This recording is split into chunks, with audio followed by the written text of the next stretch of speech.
Before the story begins, I want you to imagine standing on a stage where everyone is laughing at you. Your hands are shaking. Your voice feels small. And the person mocking you is the most famous singer in the country. Now imagine opening your mouth and delivering a note so powerful that the entire room goes silent. If you believe talent can rise from the most unexpected places, make sure you like this video and subscribe to the channel. Because stories like this remind us that greatness doesn't wear a uniform. Sometimes, it carries a mop. The night it happened, the auditorium of the prestigious Silver Harmony Awards was glowing under bright white stage lights. Cameras flashed. Designers adjusted gowns. Celebrities laughed in tight circles. Among them stood Aria Vale, the nation's chart-topping pop sensation. Aria was known for her breathtaking high notes and her even higher ego. She had won 3 consecutive Silver Harmony trophies and made sure everyone remembered it. Backstage, quietly pushing a cleaning cart along the polished floor, was Daniel Reyes. 32 years old, slightly hunched posture, navy blue janitor uniform with his name stitched above the pocket, dark hair tied neatly at the back, gentle brown eyes that avoided contact. Most people didn't notice him, and that was fine with him. What they didn't know was that Daniel once dreamed of standing on that very stage. Years ago, he had auditioned for the very same award show's newcomer spotlight. He had trained his voice since childhood, inspired by legends like Freddie Mercury and Whitney Houston. But life had shifted brutally. His father fell ill.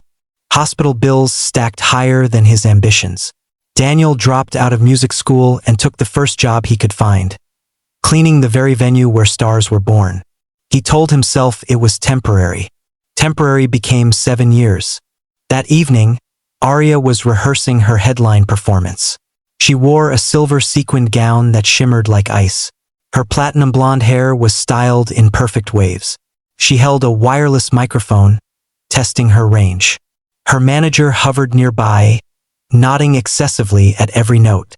But something was wrong. Aria attempted her signature high note, the one fans waited for.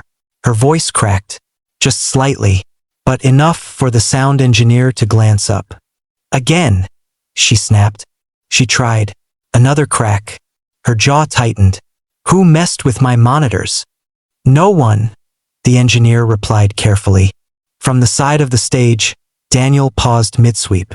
He wasn't staring, just listening. His ear had always been sensitive to pitch. He could tell she was straining. Her breathing was shallow. Her support was off. Aria noticed him. You, she called sharply. Daniel froze. Me? Yes, you. Since you're standing there like you know something. Come here. The crew exchanged uncomfortable looks.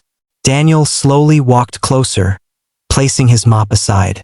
You think you can do better? Aria asked loudly enough for others to hear. He shook his head quickly. No, ma'am. I was just cleaning. Oh, don't be shy, she smirked. Grab the mic, show us how it's done. A few assistants chuckled. Daniel's stomach dropped. I shouldn't. Why? Aria tilted her head. Stage fright. The laughter grew. Something inside Daniel stirred. Years of swallowing dreams. Years of listening from the shadows. His heart pounded so loudly he thought the microphone might pick it up. He took it. At first, his hands trembled. The spotlight technician, thinking this was part of some joke, aimed a single white beam at him. Dust particles floated around like tiny stars. Daniel closed his eyes, and then he sang. Not loudly at first, not aggressively, but with control, with depth. His voice rose like a steady tide, smooth, rich, resonant. The note Aria had struggled with approached, and Daniel reached it effortlessly. Not forced, not strained, pure. The room went still. Even the hum of equipment seemed to fade. He didn't just hit the note. He held it, longer than anyone expected. When he finally released it, there was silence. Not mocking silence.